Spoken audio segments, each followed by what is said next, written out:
Welcome to the January 10th edition of This Week in South Carolina in Session. I'm Gavin Jackson. Today's top story was Governor Henry McMaster requesting from the Trump administration an exemption for South Carolina waters for oil and natural gas drilling, exploration, and seismic testing. Now, Florida recently got an exemption as well, so Governor McMaster is requesting his good friend up in the White House, President Donald Trump, for a similar exemption. This was the top story today, but let's look at some other stories that happened here in the State House.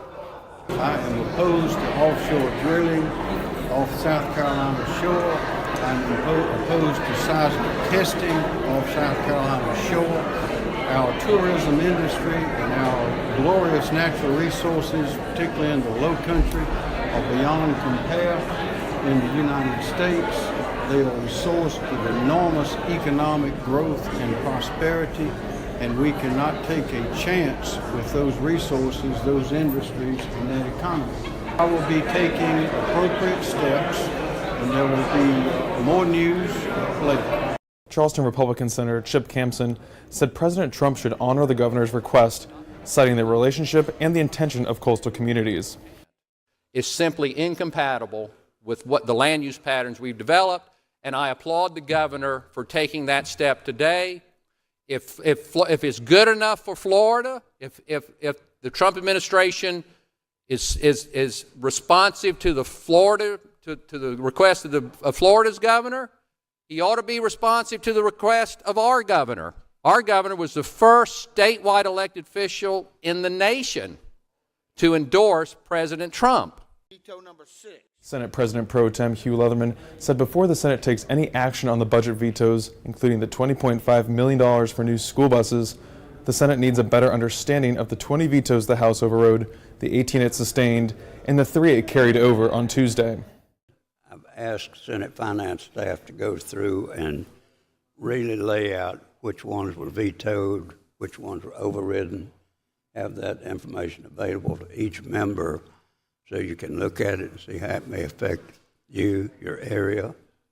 And they will have that ready for us by tomorrow, I'm told, maybe late this afternoon. Give you an opportunity to study it, look at it, decide what you want to do on the vetoes when they come back over.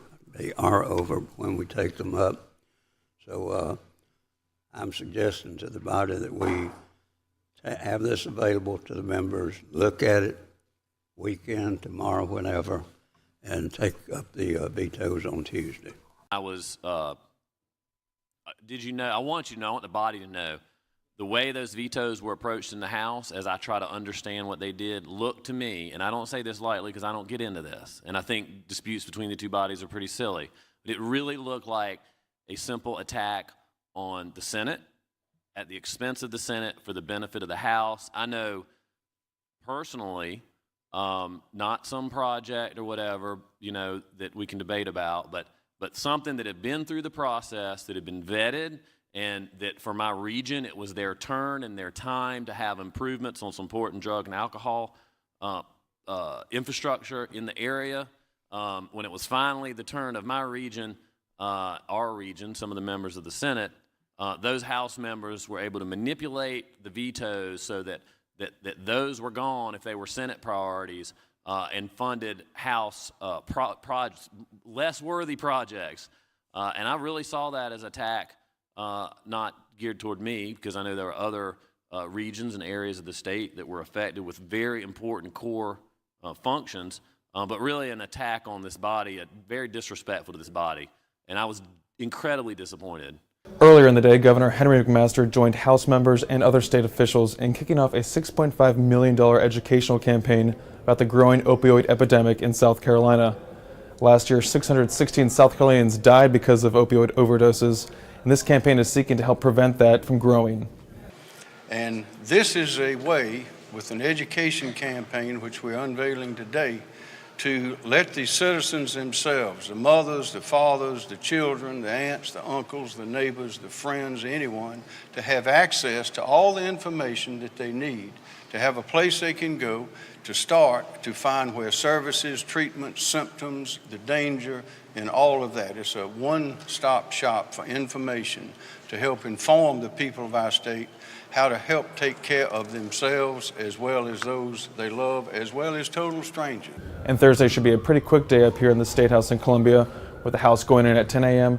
and the Senate at 11 a.m., rounding out the first week of the 2018 legislative session.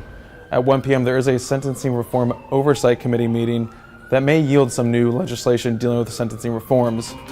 However, stick with SCE TV as we go through the 2018 legislative session every day, Tuesday, Wednesday, and Thursday in session, to catch daily recaps and the latest news. From Columbia, I'm Gavin Jackson for SCE TV.